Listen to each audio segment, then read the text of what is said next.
ನಮ್ಮ ಕರಾವಳಿಯಲ್ಲಿ ಮತ್ತೊಂದು ಅಮಾಯಕ ಜೀವ ಬಲಿಯಾಗಿದೆ. ಪುಟ್ಟ ಮಕ್ಕಳು ಅನಾಥರಾಗಿದ್ದಾರೆ. ಹೆತ್ತವರು ಕುಟುಂಬಿಕರು ಕಣ್ಣೀರ ಕೋಡಿಯಲ್ಲಿ ಕೈ ತೊಳೆಯುತ್ತಾ ಇದ್ದಾರೆ.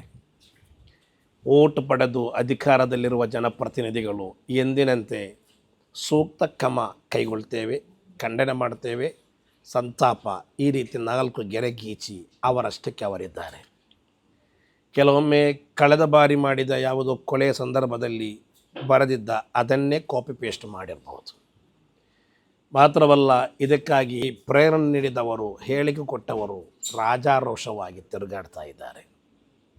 ಒಂದರ ಮೇಲೆ ಒಂದರಂತೆ ಕೊಲೆ ನಡೀತಾ ಇರುವಾಗ ಇಲ್ಲಿ ಸರ್ಕಾರವೇ ಇಲ್ವಾ, ಜನಪ್ರತಿನಿಧಿಗಳೆಂಬುದು ಇಲ್ವಾ ಎಂದು ಸಂಶಯ ನಮಗೆ ಬರ್ತಾ ಇದೆ. ಮನುಷ್ಯರ ಜೀವಕ್ಕೆ ಬೆಲೆ ಇಲ್ಲದಾಗಿ ಮಾರ್ಪಡ್ತಾ ಇದೆ. ಈ ಸಂದರ್ಭದಲ್ಲಿ ಇನ್ನಾದರೂ ನಾವು ಎಚ್ಚೆತ್ತುಕೊಳ್ಬೇಕು. ಆ ಧರ್ಮ ಈ ಧರ್ಮ, ಆ ಪಕ್ಷ ಈ ಪಕ್ಷ ಎಲ್ಲ ಬಿಟ್ಟುಬಿಡಿ. ಕರಾವಳಿಯ 90% ಮನುಷ್ಯರು ಕೂಡ ನಾಡಿನ ಉತ್ತಮವಾದ ಭವಿಷ್ಯವನ್ನು ಇಷ್ಟಪಡುವವರು.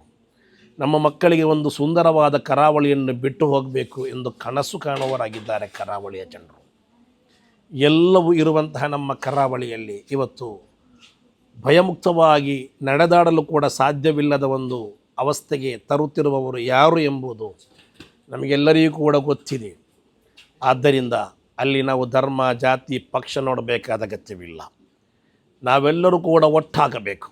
ಸಮಾಜದ ಸ್ವಾಸ್ಥ್ಯವನ್ನು ಕೆಡಿಸುವವರು ಯಾರಿದ್ದಾರೋ ಅವರನ್ನು ಮೂಲೆಗೆ ಕೂರಿಸಬೇಕು.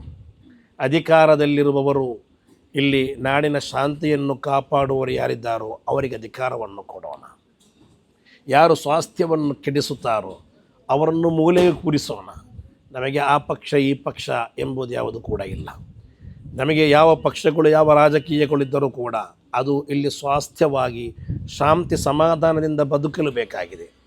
ಆದ್ದರಿಂದ ಈ ನಾಡಿನ ಪ್ರತಿಯೊಬ್ಬರು ಕೂಡ, ಪ್ರತಿಯೊಬ್ಬ ಮನುಷ್ಯರು ಕೂಡ, ಅದು ಹಿಂದೂಗಳಾಗಿರಲಿ, ಮುಸಲ್ಮಾನರಾಗಿರಲಿ, ಜೈನರು, ಕ್ರೈಸ್ತರು, ಬೌದ್ಧರು ಯಾರೂ ಆಗಿರಲಿ, ಪ್ರತಿಯೊಬ್ಬ ಮನುಷ್ಯರು ಕೂಡ ಇದರ ವಿರುದ್ಧವಾಗಿ ಬೀದಿಗಿಳಿಯಬೇಕಾದ ಸಮಯ ಸಂದರ್ಭ ಸನ್ನಿಹಿತವಾಗಿದೆ.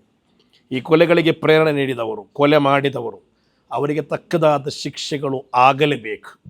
ಒಂದು ವೇಳೆ ಕ್ರಮ ಕೈಗೊಳ್ಳದೇ ಇದ್ದರೆ ಈ ರೀತಿ ನಿರಂತರವಾಗಿ ಹಲವು ಕುಟುಂಬಗಳು ಅನಾಥವಾಗುವುದು, ಹಲವು ಮನುಷ್ಯರು ಸತ್ತು ಬೀಳುವುದು ನಮಗೆ ಕಾಣ್ತಲೇ ಇರಬೇಕಾಗ್ತದೆ. ನಮ್ಮ ಕರಾವಳಿ ಈ ನಾಡಿನ, ಈ ದೇಶದ ಒಂದು ಕಪ್ಪು ಚುಕ್ಕೆ ಇರುವ ಕೆಟ್ಟ ಕರಾವಳಿಯಾಗಿ ಮಾರ್ಪಡಬಹುದು. ಆದ್ದರಿಂದ ನಾವು ಎಚ್ಚೆತ್ತುಕೊಳ್ಬೇಕು. ನಾವು ಇದರ ವಿರುದ್ಧ ಒಗ್ಗಟ್ಟಾಗಬೇಕು.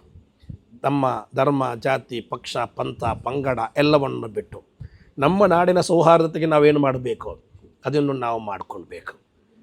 ಅದಕ್ಕೆ ನಾವೆಲ್ಲರೂ ಕೂಡ ಒಟ್ಟಾಗಿ ಇಳಿಯೋಣ. ಸುಂದರ ಕರಾವಳಿಯನ್ನು ನಿರ್ಮಾಣ ಮಾಡೋಣ. ನಮ್ಮ ಕುಟುಂಬ ನಮಗಾಗಿ ಕಾಯುತ್ತಿದೆ ಎಂಬುದನ್ನು ನಾವು ಅರಿತುಕೊಳ್ಳೋಣ. ಯಾರೋ ಏನೋ ಹೇಳಿದರೆಂಬ ಕಾರಣಕ್ಕೆ ಬೇಕಾಗಿ, ಉದ್ರೇಕ ಮಾಡಿದರೆಂಬ ಕಾರಣಕ್ಕಾಗಿ ಧರ್ಮಾಂಧತೆಯ ವಿಷ ಬೀಜವನ್ನು ತುರುಕಿಸಿಕೊಂಡು ಸುಂದರವಾದ ಬಾಳನ್ನು ನಾಶ ಮಾಡಿ ಯಾವುದೋ ಬೀದಿಯಲ್ಲಿ ಹೆಣವಾಗಿ ಹೋಗುವುದಕ್ಕೆ ಬದಲಾಗಿ ಉತ್ತಮ ಮನುಷ್ಯರಾಗಿ ಬದುಕಿ ಎಲ್ಲರಿಗೂ ಕೂಡ ಒಳಿತನ್ನು ಮಾಡಿ ಒಳ್ಳೆಯವರಾಗೋಣ. ಅದಕ್ಕಾಗಿ ನಾವೆಲ್ಲರೂ ಕೂಡ ಒಟ್ಟಾಗೋಣ. ಸೃಷ್ಟಿಕರ್ತನು ಅನುಗ್ರಹಿಸಲಿ. ಅಸ್ಸಲಾಮು ಅಲೈಕುಂ ವರಹಮತುಲ್ಲಾಹ್.